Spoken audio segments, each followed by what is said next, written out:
Y como les digo siempre, usted tiene que estar expectante, porque si usted ha estado sembrando, usted va a cosechar, ¿sí o no? Ahora tenemos que analizar es la semilla, ¿no? Que hemos estado sembrando. Pero le aseguro que si usted ha estado sembrando esta semilla, de esta semilla usted va a cosechar fruto y una buena cosecha, amén. Y hemos venido hablando de la serie El Poder del Nuevo Pacto. Hemos venido hablando de la justificación. Y hemos venido, y quiero repetir algunos términos, algunos conceptos, porque debemos estar muy claros y centrados en eso, y convencer a nuestra alma, como le digo, cada día. ¿Ok? Y una de las cosas que tenemos que estar claros y estar convencidos es que Dios no vino a esta tierra, se hizo carne, Dios hombre, Jesús, ¿verdad? Porque Dios a través de Jesús fue la manifestación palpable y visible para la humanidad de su corazón. Dice que Dios no vino a condenar al mundo. ¿A qué vino Dios? ¿A qué vino Dios? ¿A qué vino Dios? ¿A qué vino Dios? ¿Sabe por qué quiero repetir estos términos? Porque muchas veces nos sentimos en un transcurso de la vida, o en el camino, o en estos momentos, o más adelante, sentimos condenación en nuestras vidas. Y condenación a veces no es que usted pues se sienta perdido y diga no, ya no voy para el cielo, ¿sí? La condenación es un arma muy sutil que usa el enemigo. Uno de los papeles que tiene Satanás es acusador, ¿sí? Acusador. Satanás nunca va a traer a tu vida o a sacar de ti o de tu recuerdo las buenas cosas. Él siempre va a ir a la basura, a la papelera, a quererte traer toda la suciedad o todos los errores o todos los pecados, ¿sí? Que pudiste haber hecho o que puedes estar haciendo de vez en cuando. Es Él el que trae y saca de allí, porque ese es su trabajo. Mientras que Jesús vino para salvarte y darte vida, y vida eterna y en abundancia. Cuando Jesús vino a morir en la cruz, trajo salvación. Dice que murió para perdón de ¿qué? De pecados. Escuche lo poderoso. En la antigüedad los sacrificios de animales era una vez al año. Pero el sacrificio de Jesús por tus pecados y por el mío, ¿qué dice la palabra? Fue de una vez y para siempre. De una vez, diga conmigo, y para siempre. Fue un solo pago y ya. Pero a veces Satanás a nuestra mente va a traer esas dudas. Yo quiero que en este momento seamos sinceros y me levanten la mano quienes alguna vez hoy han dudado de su salvación. Han dicho entre sí, Señor, ¿será? Perro, ¿será que me voy o me quedo? O me quedo a mitad de camino. Sé porque lo he vivido. Todo cristiano en algún momento de su vida se ha hecho esta pregunta. ¿Sí o no? Todo cristiano en algún momento de su vida se ha preguntado: ¿será que soy salvo? ¿Será que... Amor, ¿tú te has hecho esta pregunta? ¿Será que me voy? Cuando cantamos, yo no me quedo, me voy con él, yo no me quedo, pero por dentro, ¿será? Ayer yo creo que me había quedado yo. Pero y cantamos ese corito más duro, yo no me quedo, me voy con él, yo no me quedo, yo no me quedo. Pero por dentro, en la realidad, nos hacemos esas preguntas. Pero déjame decirte algo: todo lo que Jesús hizo en la cruz del Calvario, todo lo que Él conquistó fue de una vez y para siempre, por la eternidad. No tiene fecha de vencimiento, aún cuando fallemos. Esto es lo bonito y lo poderoso del pacto de nuestro Dios. Esto es lo bonito y lo poderoso de su gracia, que es su poder actuando en medio de nuestra debilidad. Amén. Y otra cosa que caracterizó el ministerio de Jesús aquí en la tierra, que dice Juan, es que Él estuvo entre nosotros y vimos su gloria. ¿Cómo? ¿Cómo se manifestó la gloria de Dios en la tierra a través de Jesús? Él estaba lleno de ¿qué? De gracia y de ¿qué? Y verdad. Diga conmigo, gracia y verdad. Yo no leo que Él vino lleno de condenación y a mandar a todo el mundo para el infierno. Se vio su gloria como lleno de gracia y verdad. Y el Señor me decía, cuando leí esta escritura específicamente lleno de gracia y de verdad, el Señor me hacía sentir, porque a veces nos vamos por tantos métodos, tantas cosas. Y el Señor me decía, ¿quieres ver mi gloria cada día en mayor magnitud? Sumérgete en mi gracia y en mi verdad.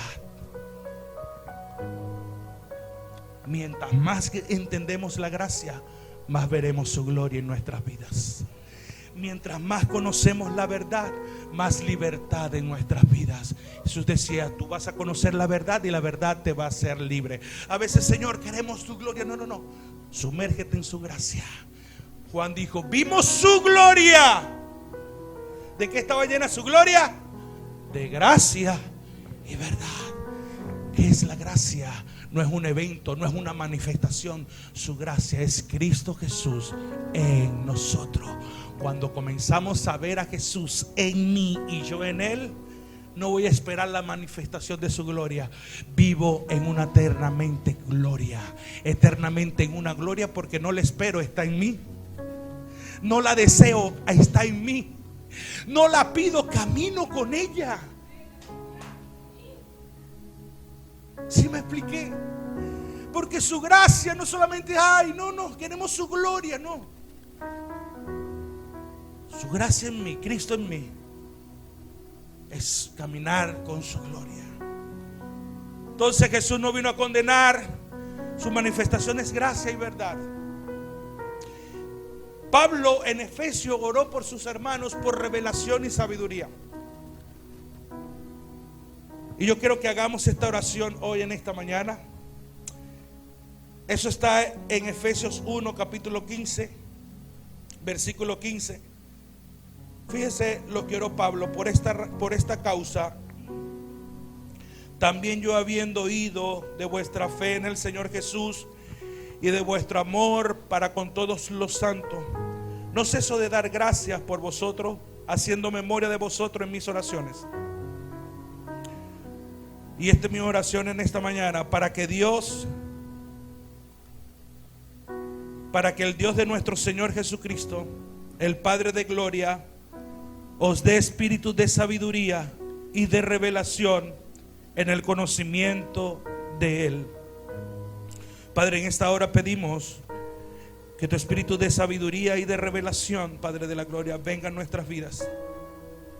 Llevamos todo pensamiento y todo argumento que se levanta en contra de tu conocimiento y tu verdad, yo lo llevamos cautivo a tu obediencia en Cristo Jesús. Todo razonamiento humano lo llevamos a tu obediencia, Cristo, en el nombre poderoso de Jesús. Que Él alumbre los ojos de vuestro entendimiento, para que sepáis cuál es la esperanza a que Él os ha llamado, cuáles las riquezas de la gloria de su herencia en los santos, y cuál la extraordinaria grandeza de su poder para con nosotros los que creemos, según la acción de la fuerza poderosa. Esta fuerza que operó en Cristo, resucitándolo de los muertos y sentándolo a su derecha en los lugares celestiales. Pedimos espíritu de revelación y de sabiduría, Señor. En tu nombre poderoso de Jesús, amén. Sabes, siempre he dicho a la iglesia que el conocimiento es poder. El que tiene el conocimiento tiene la ventaja en todo, tiene el poder, ¿sí? En los tiempos de la esclavitud, me va a disculpar porque tengo un poquito de piquiña en la garganta, no sé. Bueno, ya usted sabe, el día a día, ¿no? Pero vamos para adelante en el nombre de Jesús. En el tiempo de la esclavitud, cuando ya la ley de esclavitud queda anulada, eso se llama emancipación, ¿no? Emancipación. Anulan la esclavitud, pero esa información, esa ley que anuló la esclavitud no llegó a todos los esclavos.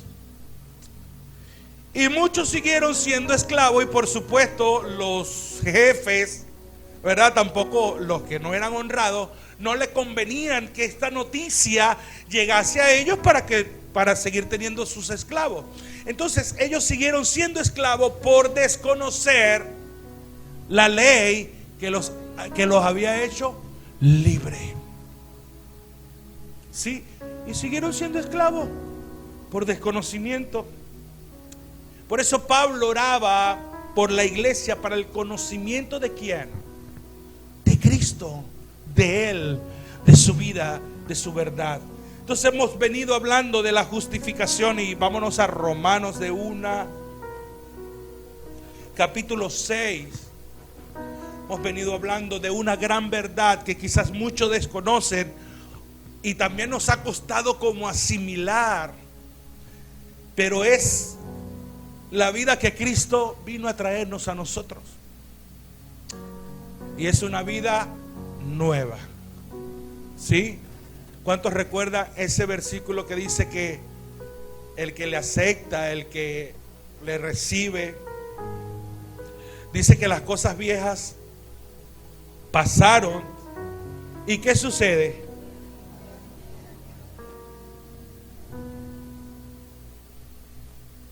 Las cosas viejas, ¿qué? Y se hicieron las cosas. No fue que lo maquillaron, no fue que lo restauraron, no fue que lo medio parapetearon, dijeron por allí. Nuevo. Las cosas viejas pasaron, y aquí todas son hechas nuevas. Una nueva vida. ¿Cuántos saben que tenemos una nueva vida en Cristo? Yo decía el domingo pasado, ¿qué es ser cristiano? ¿Qué es ser, como muchos dicen por ahí, evangélicos? ¿Qué es ser seguidor de Cristo? No es una religión. Ser seguidor de Cristo, ser cristiano, ser evangélico, como usted le quiera poner el nombre, es, en conclusión, vivir la vida según Cristo. Vivir la vida, vivir nuestra vida según sus principios. Eso es, más nada. Entonces, analicemos hoy si nuestra vida, los principios que hemos puesto en nuestra vida humana, por así decirlo, porque hay dos vidas, ¿no? Hay dos vidas. Se puede decir, pero ya, a veces se me quedan como difícil de comprender. Sí, es difícil de comprender. Hay dos vidas. La vida que Cristo nos vino a dar a través de su cruz, una vida en el Espíritu, y la vida con la cual nacimos, esa vida adámica, de cual es donde está arrojada nuestra alma, nuestros sentimientos, nuestras emociones. ¿Sí? En eso estamos claros. Ahora debemos de entender, y lo vamos a ver ahorita en Romanos, ¿qué sucedió? ¿Qué sucedió en la cruz? Porque debemos de entender que en la cruz no solamente Él nos salvó y nos vamos para el cielo. Dígale que tienes a tu lado, en la cruz sucedieron muchas cosas, muchísimas cosas, grandiosas cosas, que hoy la vamos a ir desglosando en el nombre de Jesús. Amén, así es. Una de las cosas, cuando Gerson hablaba de la vieja vida y de la nueva vida en Cristo, nosotros desde que nacemos aprendemos a vivir en nuestra naturaleza carnal, ¿sí? Desde que nacemos aprendemos a cómo se vive en este mundo natural. ¿Qué pasa? Que muy poco se nos dice sobre nuestra nueva naturaleza. Evidentemente esa nueva naturaleza la tenemos cuando recibimos a Jesucristo y ese poder se manifiesta en nuestras vidas y nos da una nueva vida. Entonces, muchos de nosotros naturalmente caminamos en esa vieja vida, pero ¿qué nos toca a nosotros hacer con esta nueva vida que el Señor o que la palabra de Dios establece? ¿Qué nos toca hacer? Aprender a caminar en esa nueva vida. ¿Y cómo empezamos a caminar si no creemos que existe esa nueva vida?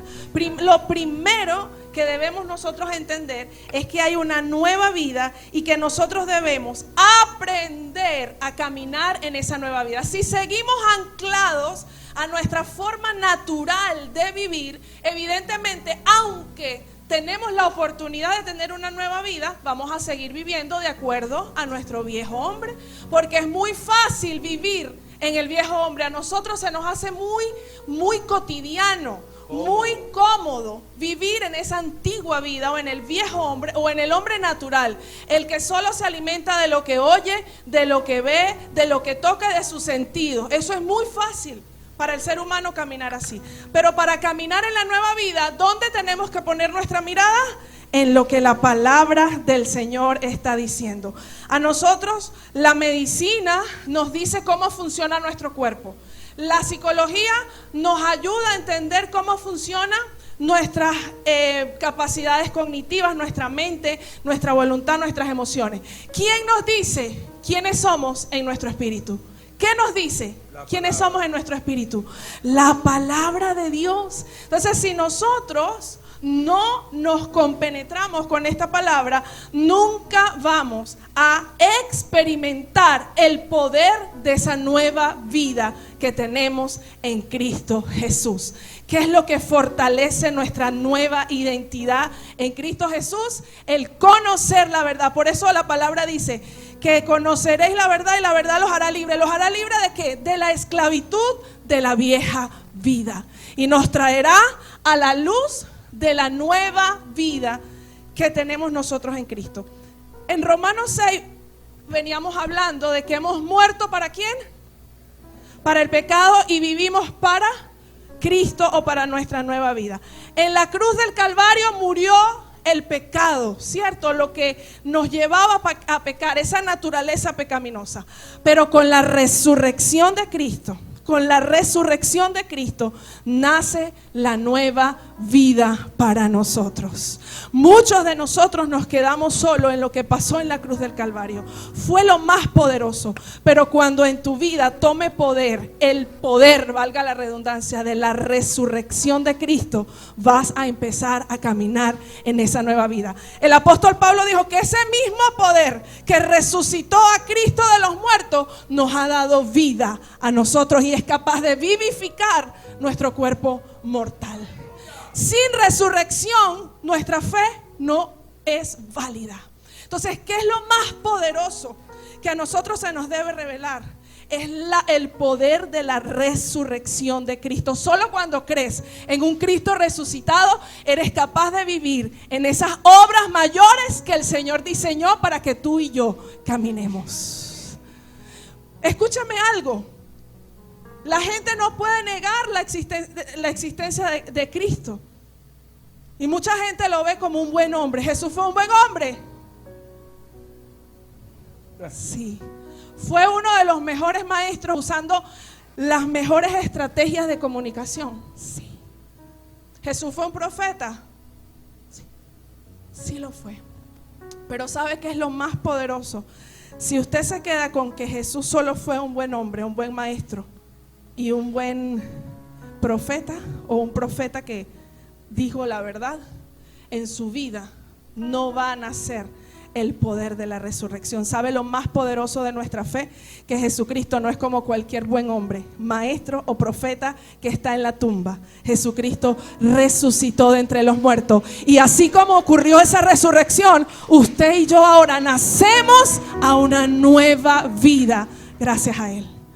el apóstol Pablo hacía énfasis en esto. O sea, no es cualquier líder el que nosotros creemos, no es cualquier maestro, y lo vemos como un buen maestro, un buen hombre, un buen legado que dejó. Pero lo más poderoso es que él ya no está en la tumba. La tumba está vacía. Y gracias a esa resurrección, nosotros también podemos resucitar a esta nueva vida. Entonces, en la cruz Jesús hizo morir esa vieja naturaleza. Y en su resurrección nos hizo nacer de nuevo, juntamente con Él. Entonces, cuando hablamos de muerte, ¿qué dijimos? Que hablamos de separación. Ya los que creemos en el poder de Cristo, que perdonó nuestros pecados, pero que también resucitó y nos dio una nueva vida, entonces creemos que no solo somos perdonados, sino que podemos caminar en la nueva vida que Dios diseñó para cada uno de nosotros. ¿Cuántos creen eso? Aleluya. Por eso oramos hoy para que el poder de la resurrección, hermanos, lo que va a hacer la diferencia entre usted y yo, entre ustedes y el mundo, es que nosotros creemos en un Dios, en un Cristo resucitado. El único que puede cambiar el corazón de un ser humano no es solamente un buen maestro, no es solamente un buen profeta, es uno que vino, murió, pero que también resucitó. Necesitamos que el poder de la resurrección se revele en nuestras vidas para que podamos resucitar de esa vida vieja en la que estamos acostumbrados a caminar, para poder caminar en la nueva vida que Cristo diseñó para nosotros. Nosotros lo leemos, pero ¿por qué nos cuesta tanto vivir en esa nueva vida? ¿Sabe por qué? ¿Cuál es el obstáculo? Porque nos cuesta creer que existe esa nueva vida. ¿Cuál es el obstáculo en que usted experimente las bendiciones, el poder de esa nueva vida? Nuestro corazón incrédulo. Una de las cosas que Jesús hizo bastante énfasis en aquel momento fue con la incredulidad. De hecho, se alejaba de la gente cuando veía corazones incrédulos. Cuando hay incredulidad, eso nos impide vivir la vida que Dios diseñó para nosotros. ¿Qué tenemos que hacer entonces? ¿Qué dijo Jesús que servía para que la incredulidad saliera de nuestros corazones? El ayuno y la oración. Pero no cualquier ayuno y cualquier oración.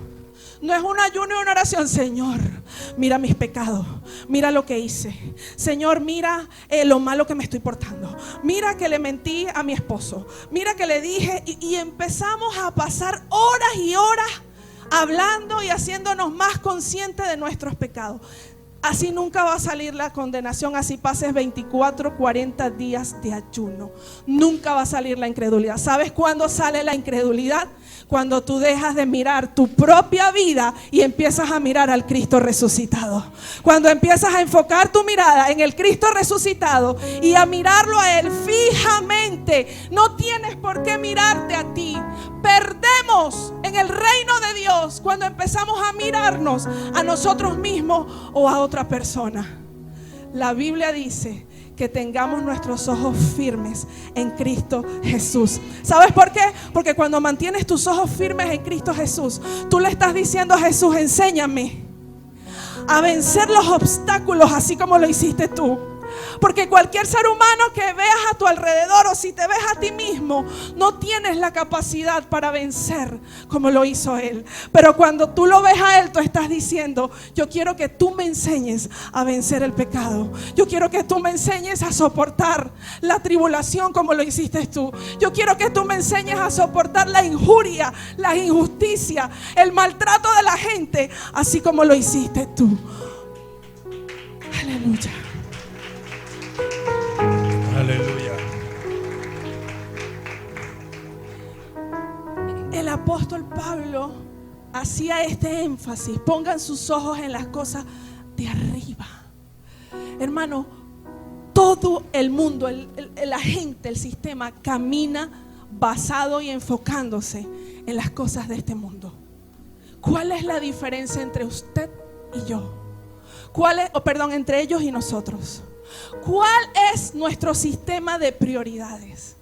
¿Quién es Dios? Nosotros decimos que somos cristianos y que servimos al Señor, pero muchos de nosotros seguimos caminando en el mismo modelo del mundo. Y evidentemente cuando seguimos caminando en el mismo modelo del mundo, vamos a seguir teniendo los mismos resultados. Pero cuando entendemos, cuando la Biblia dice que nosotros debemos buscar primero el reino de Dios y su justicia, y todo lo demás será añadido, cuando yo entiendo y no tengo que cuestionar esto, hermanos, comienzo a vivir en el poder del Evangelio. El Evangelio no es solamente una enseñanza más. El Evangelio es poder de Dios para salvación a todo aquel que cree. El Evangelio es poder de Dios para transformar. El Evangelio es poder de Dios para darnos a nosotros una nueva vida y un nuevo corazón. Amén. Aleluya. Fíjese, voy a leer los primeros 4 versículos del capítulo 6 de Romanos en Reina Valera, pero me gustaría que mi esposa también lo leyera en esa versión. Y quiero que usted vaya anotando o enumerando en su mente cuántas veces el apóstol Pablo enfatiza aquí la palabra muerte. ¿Sí? Vamos a tratar de llegar, así sea por arribita, con el capítulo 6. ¿Sí? Hoy voy a ir leyendo versículos de 4 en 4. Pero quiero que usted vaya anotando cuántas veces el apóstol Pablo menciona la palabra muerte a medida que vamos leyendo. ¿Sí? Leo la palabra de Dios. ¿Qué pues diremos? ¿Perseveraremos en el pecado para que la gracia abunde? Dese usted mismo la respuesta: de ninguna manera. Porque lo que hemos muerto al pecado, ¿cómo viviremos en él? ¿O no sabéis que todos los que hemos sido bautizados en Cristo Jesús hemos sido bautizados en su muerte? Porque somos sepultados juntamente con él para muerte por el bautismo, a fin de que como Cristo resucitó de los muertos para la gloria del Padre, así también nosotros andemos en vida nueva. Ahí como dice Abigail, ¿en vida qué? Nueva. No una vida pasada, no una vida, no, vida nueva. Léelo ahí, mi amor. Dice más o menos lo mismo. Lo mismo, ok. Entonces, muertos al pecado. Muerto, el que está muerto, una persona muerta, escuche este código que le va a volar la tapa de la cabeza. El que está muerto es porque no tiene vida. ¿Entendió eso? Viste, no lo captaron. Lo voy a repetir porque creo que fue muy profundo. No están en el espíritu. Eso es porque, o sea, están en la carne. Hermano, por favor. Están en la carne. El que está muerto es porque no tiene vida. Recíbelo ahora. Una persona, usted ve a alguien muerto, está inerte, no opera, no hay vida en él, no respira, no se mueve, está literalmente inmóvil. ¿Qué quiere decir esto? Por eso Pablo decía: los que están unidos a Cristo están muertos al pecado. O sea, el pecado para nosotros que estamos en Cristo está inoperante. No lo creyeron. Está inoperante, Pablo. Muerto es muerto. No es que usted va a andar, es que el pecado me persigue, me huele, anda atrás. No. El pecado para los que están en Cristo está ¿qué? Muerto. Pastor, pero ¿por qué tengo esos pensamientos? ¿Por qué todavía huelo a pescado? No, huelo a muerto. Y Pablo lo comparó como un cuerpo. Entonces tenemos que entender que en la cruz, como decía mi esposa, el pecado quedó inoperante. Eso es el poder del sacrificio. Muertos al pecado, vivos en Cristo. Cuando decimos es que nosotros pasamos de muerte a vida, ¿cierto? Estamos muertos al pecado y ya tenemos una vida ¿en quién? En Cristo. O sea, fuimos arrancados. La Biblia dice que fuimos arrancados. Entonces, el pecado está muerto e inoperante para nosotros. Amén. Gerson, quería decir algo allí porque evidentemente la ley del pecado que causa muerte es una ley, es algo que nosotros podemos ver palpablemente, que el ser humano fácilmente, y de hecho Hebreos dice que qué vamos a hacer con esto que fácilmente nos hace pecar, ¿sí? E inmediatamente Hebreos, eso lo vamos a leer más adelante, inmediatamente dice: fijemos nuestros ojos en Cristo, el autor y el consumador de nuestra fe. El apóstol Pablo en el capítulo 7 más adelante dice: ¿quién me salvará de este cuerpo que me causa muerte? Él viene hablando cómo funciona esto, ¿no? Y dice: ¿quién me salvará de este cuerpo que me causa muerte? Dios me salvará. Le doy gracias a Él porque por medio de nuestro Señor Jesucristo. ¿Cómo nos salva Dios de esa ley que quiere gobernar nuestras vidas? Por medio de nuestro Señor Jesucristo. Entonces, evidentemente hay una ley del pecado que causa muerte. Pero más adelante el apóstol Pablo dice que hay una ley del Espíritu que da vida. Es como cuando hay la ley de la ¿cómo se llama? De la gravedad. Eso es una ley, ¿cierto? Es una ley que funciona. Si usted la viola, ¿qué va a pasar? Se va a tener a las consecuencias, ¿cierto? Es una ley. Pero ¿qué pasa? Que hay leyes superiores. Por ejemplo, la ley de la aeronáutica, que causa que un avión se mantenga en el aire. Así es la ley del Espíritu. Puede vencer cualquier ley que se llame pecado que causa muerte. La ley del Espíritu está por encima de la ley del pecado que te causa muerte. ¿Qué tienes que conocer entonces? La ley del Espíritu que te da vida. ¿En qué debes mantener tu mente, tu enfoque? En esa ley del Espíritu que te da vida. Porque es la única ley que puede someter esa ley del pecado que causa muerte. Amén. Amén. Entonces es una ley, sí, lo vemos a diario. Vemos esta batalla, vemos esta lucha, pero hay una ley mayor. Y la ley mayor es el Espíritu Santo dentro de ti que te da vida. Que te da vida y vida en abundancia. Amén. Versículo 5. Léelo en esa versión. Así que si fuimos unidos a Cristo, escuche bien, en una muerte como la de Él, también nos uniremos con Él en su resurrección. Entonces fíjese, a veces creemos por la muerte que somos salvos, ¿verdad que sí? Ay, Cristo llevó mis pecados, ok, para ser salvo. Pero también resucitó. Así es. Y te dio una vida. No te quedes nada más en la cruz, resucita. Amén. Porque si te quedas en la cruz, te quedas en tu vieja naturaleza, aunque el pecado esté pago. Pero si te vas a la resurrección, vas a decir: también vivo con Él en una nueva vida. Así es. Aleluya. Ese es el poder de la resurrección. Sigue, mi amor, porque si no, no terminamos. Quiero leer los siguientes versículos en una versión en inglés que hicimos la traducción. Yo traduzco. No, ya está traducido. En la Biblia de Message, el mensaje. Miren lo que dicen los siguientes versículos y presten mucha atención. Dice: ¿podría ser más claro? Nuestra antigua forma de vida fue clavada en la cruz con Cristo.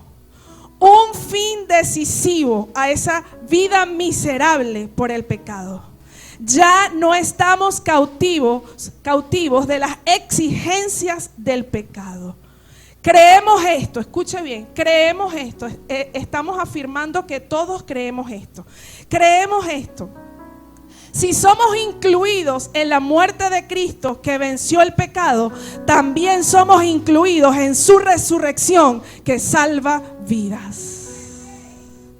Lo que acaba de explicar Gerson. Sabemos que cuando Jesús resucitó de entre los muertos, fue una señal del fin de la muerte. La muerte nunca más tendrá la última palabra.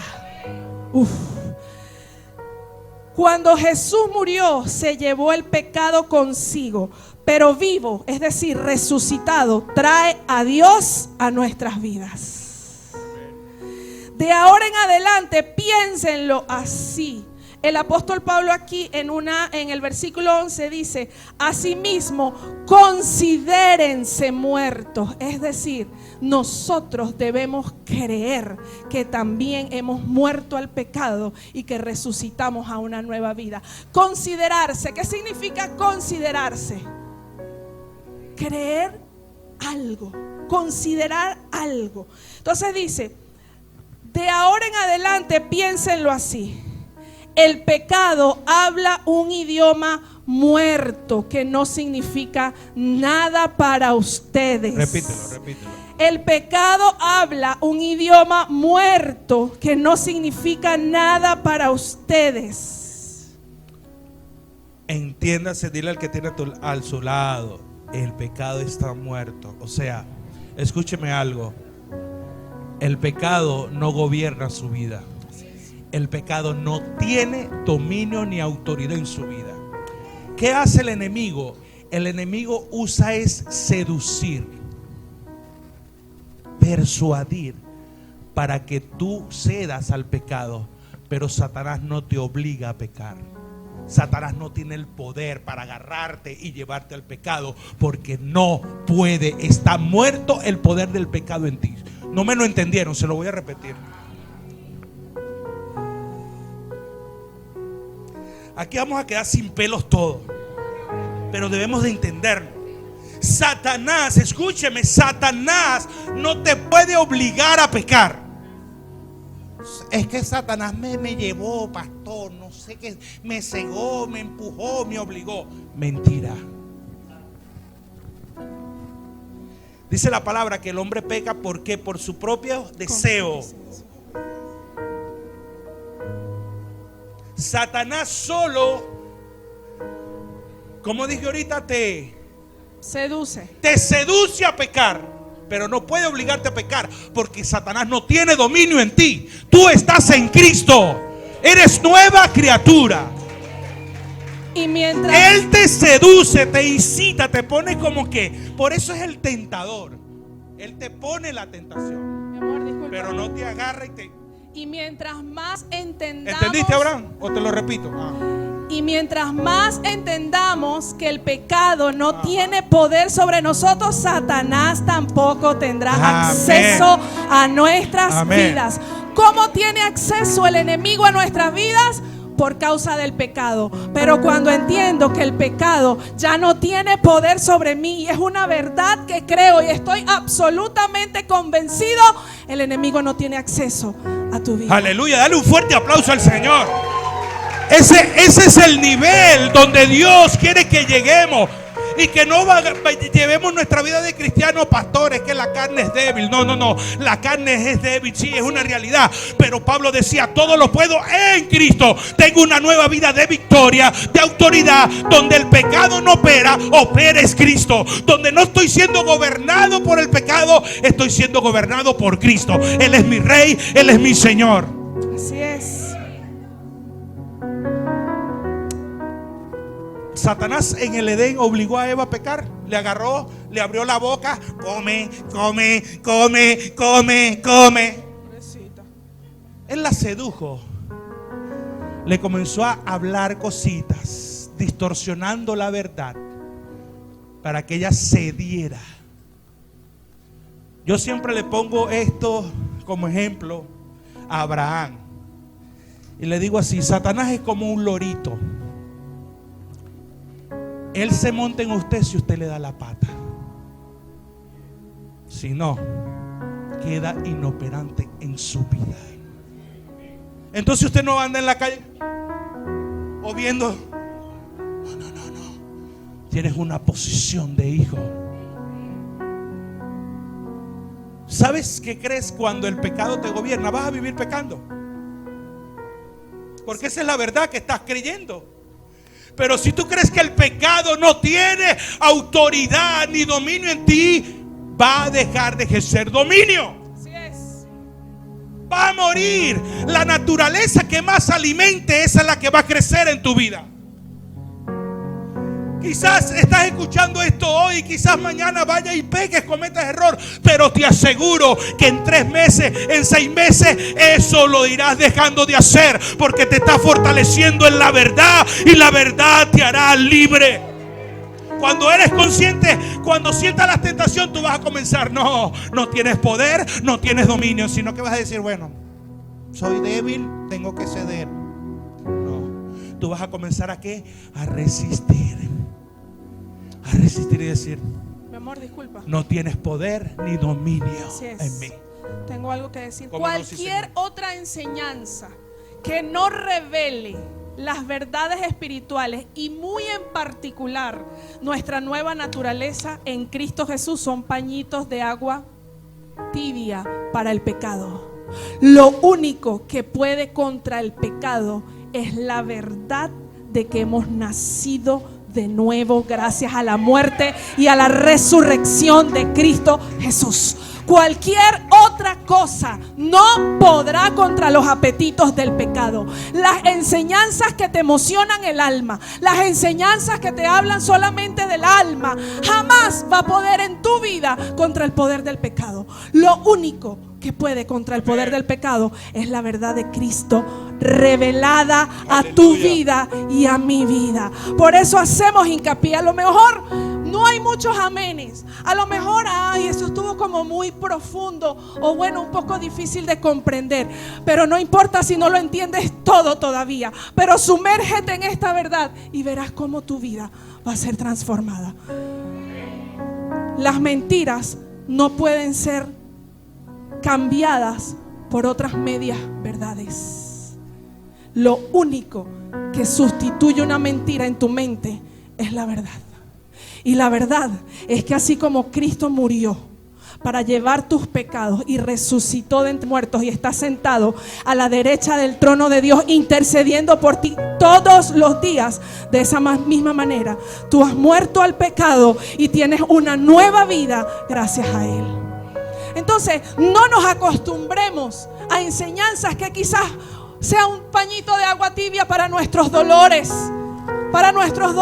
presentes, como una terapia de ayuda, como una sesión de ayuda para que tú logres superar los traumas y las situaciones que has vivido.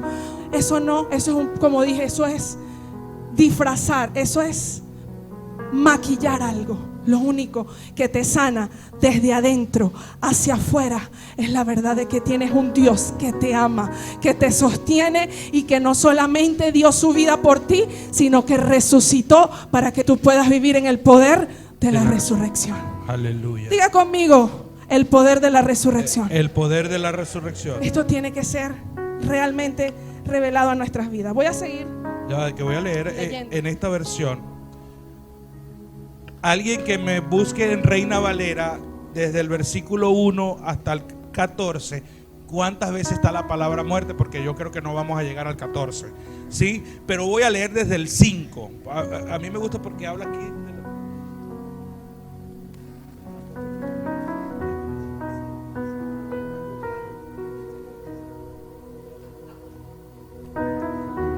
Ok, voy a leer del 5 un versículo. Y dice así: si fuimos plantados juntamente con Él en la semejanza de su muerte, así también lo seremos en la de su resurrección. Sabiendo esto, que nuestro viejo hombre fue, ¿qué? Lo leen ahí en pantalla. Fue crucificado juntamente con Él para que el cuerpo del pecado sea, ¿qué? El cuerpo del pecado sea, ¿qué? Dale para adelante. Sea que reparado, echarle masilla, mastique, para que se vea mejor. Destruido. ¿Qué es algo destruido? No quede rastro. Inservible. Sí. No, y ahí dice: a fin de que no sirvamos más al pecado. Ese es el versículo 5, ¿no? 6. Ok. El versículo 7 dice: un muerto está libre del poder del pecado. ¿Escuchó eso? Un muerto está libre del poder del pecado. un muerto está libre del poder del pecado, como nosotros hemos muerto con Cristo, tenemos fe de que también viviremos con Él. Esto lo entendemos como que viviremos con Él en el cielo. No, viviremos la nueva vida que Él diseñó para nosotros desde aquí hasta que lleguemos al trono de Él, nuestro Padre Celestial, y le veamos cara a cara. Viviremos con Él. Sabemos que Cristo resucitó y no morirá más. La muerte ya no tiene ningún poder sobre Él. Cristo murió para derrotar al pecado de una vez para siempre, y ahora vive su nueva vida para dar honra a Dios. Asimismo ustedes, mire, asimismo ustedes, como pasó con Jesús, asimismo ustedes considérense muertos en cuanto al pecado y vivos para servir a Dios en Jesucristo. ¿Cuál es nuestra nueva identidad? No es que solamente somos hijos de Dios, eso es maravilloso, pero los hijos de Dios están muertos al pecado y vivos para Cristo. Considérense, planten su nueva identidad. ¿Y cuál es su nueva identidad? Muertos al pecado y vivos para Cristo, para servir a Cristo, para agradar a Cristo, dicen otras versiones. Asimismo ustedes considérense muertos en cuanto al pecado y vivos para servir a Dios en Jesucristo. Así que no dejen, después que nuestra identidad es revelada a nuestras vidas, tenemos el poder para elegir no dejar que el pecado nos controle. Mientras esa identidad no se nos ha revelado, estamos desprovistos del poder para elegir correctamente. Pero una vez que esa identidad de que ya el pecado no tiene por qué controlarme y que yo puedo tener una nueva vida en Cristo, eso me da el poder para tomar buenas decisiones basado en esa identidad que me ha sido revelada. El apóstol Pablo dijo, considérense, asuman su nueva identidad. Conózcanla, profundicen en esta nueva identidad, créanlo cada día, no se vean a ustedes mismos constantemente. Va a llegar un punto en que cada día que pase y mientras más revelado esto sea, vas a ver cómo tu vida es transformada. Entonces dice, después que ustedes entiendan esa verdad de que están muertos al pecado y vivos para Cristo, ahora dice, no dejen que el pecado controle su cuerpo mortal, ni obedezcan a sus deseos perversos. Dice, no utilicen ninguna parte de su cuerpo como arma de injusticia del pecado. Mejor, tomen una mejor decisión. Pónganse al servicio de Dios como personas que han muerto y han resucitado. Ofrezcan todo su cuerpo como un arma de justicia a Dios. El pecado ya no gobernará sobre ustedes, porque no están sujetos a la ley que trae muerte, sino que ahora están sujetos al generoso amor de Dios, que es su gracia manifestada en Cristo Jesús. Aleluya. Bríndele un fuerte aplauso al Señor. ¿Cuántas veces aparece la palabra muerte? ¿Alguien lo hizo? 11, 15. ¿Qué quiere decir esto? Pablo quería enfatizar. Así es. Y hoy el Señor quiere hacernos ver. Métase allí 11 veces. Te digo que estás muerto al pecado. O sea, 11 veces te enfatizo, Pablo, el pecado no tiene vida en ti. Está muerto. El que vive es Cristo. 11 veces algo quiere decir. Dile que tienes a tu lado, cabezón, algo quiere decirte Dios con eso. Estás muerto al pecado. No hay dominio del pecado en ti. Entiéndelo, por favor. Pastor, pero es que soy débil. Débil porque quieres.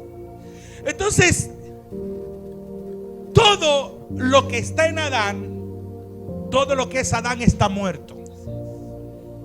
Y todo lo que está en Cristo está vivo. Y sabe algo, Dios el Padre ve todo lo que está en el Hijo. Escuchen, todo lo que Dios ve todo lo que está en el Hijo. Ahora, ¿tú estás en el Hijo? ¿Lo crees? ¿Estás en el Hijo? ¿Lo crees? Tienes que creerlo. Escondido. Pablo siempre habla de una nueva naturaleza. ¿Qué quiere decir naturaleza? Diga conmigo, sustancia. El Evangelio es una naturaleza, es una nueva creación, una nueva sustancia, un nuevo ADN en nuestras vidas. Amén. Pero ¿sabe algo? En el Evangelio hoy, en los cristianos, hay ideología de género. Yo le decía a alguien, mañana voy a hablar de la ideología de género. ¿Cómo? Eso es delicado. Escúcheme. La ideología de género evade la naturaleza, ¿no? Ellos hablan de género, mas no de una naturaleza. O sea, que si Abraham se cree pájaro, o Carlos, o una persona se cree un pájaro, ¿verdad? Él se cree, él se percibe como él cree que es, pero naturalmente eso no es su naturaleza. Y bueno, él se puede subir a un edificio y se va a lanzar porque él se cree que su género es un pájaro. Pero la naturaleza sigue estando allí, ¿sí o no? Las leyes siguen estando allí, ¿sí o no? El cemento abajo dará la respuesta. ¿Sí? Si él se lanza. A veces nosotros como cristianos nos movemos por lo que nos creemos que somos, y no precisamente en nuestra naturaleza, sino en nuestro género. Que nos creemos que somos y no está de acuerdo a lo Y no que está de realmente acuerdo a nuestra somos naturaleza. en Cristo Jesús. O sea, no nos movemos en nuestra verdadera naturaleza, sino en lo que creemos que somos o como nos han formado. ¿Me explico? Bueno, yo soy así, incrédulo o débil. Así te quedas. Dile al que tienes a tu lado, mosca con la ideología de género. No seamos cristianos a veces como nos percibimos a nosotros mismos. No, sé cristiano como Dios te percibe que eres, como Dios te creó, con la naturaleza que el Padre te hizo. Ay, porque a veces no es que yo me percibo que soy débil, que soy repollo, que soy infiel, que tengo problemas. Bueno, si tú te percibes así, no eres así, tu naturaleza es otra. Tu realidad es otra. ¿Quién enseñó a los pájaros en el colegio de ir a volar? ¿Quién enseñó a los animales, a todo el planeta a funcionar como? Ellos fueron a una universidad. Simplemente es que su naturaleza está en ellos. Tú y yo tenemos una nueva naturaleza. Es tiempo de conocerla, caminar, de expresar esa nueva naturaleza. A veces nos cuesta tanto es porque no creemos en eso, o no se nos enseñó sobre eso. A veces el problema de muchos cristianos es que no estamos expresando la verdadera naturaleza que somos, porque nos enfocamos o queremos que la gente nos enfocamos en comportamiento o nos enfocamos en los frutos, pero no, tiene que haber una raíz primero para que los frutos puedan venir. ¿Quién produce los frutos del Espíritu en nuestras vidas? Dios, el Espíritu Santo, Jesús. Entonces, ¿qué debemos hacer? Alimentarnos de esa naturaleza para que vengan los frutos buenos en nuestras vidas. Como yo decía el domingo pasado, dice Jesús, yo soy la vid de ustedes los pámpanos. Fuera de mí, nada. Diga conmigo, nada puedes hacer. Esta naturaleza adámica no obedece, no ama, no perdona, no le gusta. Es orgullosa, es egoísta. ¿Cómo puedo vencer todo esto? Con mi nueva naturaleza, Cristo en mí. Y decirle, Señor, enséñame a perdonar, enséñame a amar, enséñame a soportar, a bendecir a los que me maldicen. Solo Cristo puede hacer eso. Tu naturaleza no. Pero nos enfocamos en los resultados que queremos ver en la gente, pero no les enseñamos el principio de decirle, tú perteneces a una nueva naturaleza. no como te percibes o no como el enemigo quiere hacerte ver. Es tiempo de decirle a Dios: quiero caminar en mi nueva naturaleza. Una de las cosas, y con esto estamos cerrando, una de las cosas más maravillosas que Jesús hizo cuando caminó, y desde que esto empezó a taladrar mi mente, porque eso es lo que hace la palabra, como que empieza a taladrarnos, y hay cosas a las que nos oponemos.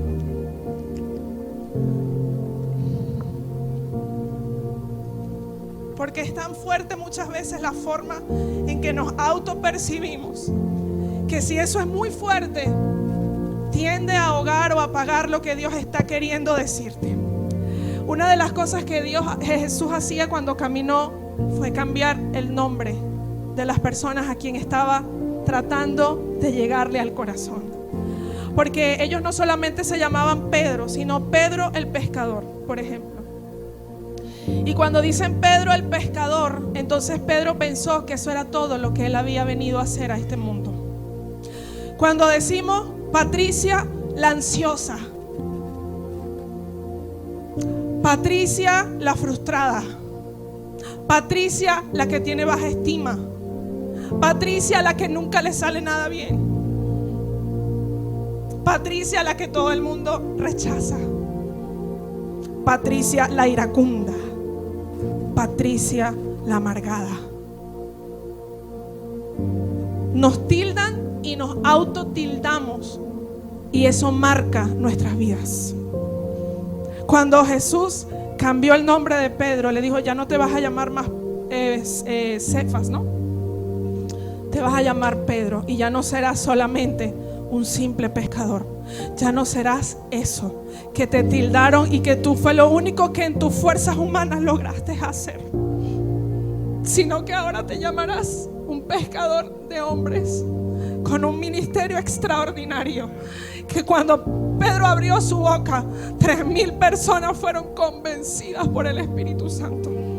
Hay cosas que tú has logrado humanamente, pero eso no quiere decir que sea todo lo que Dios tiene contigo.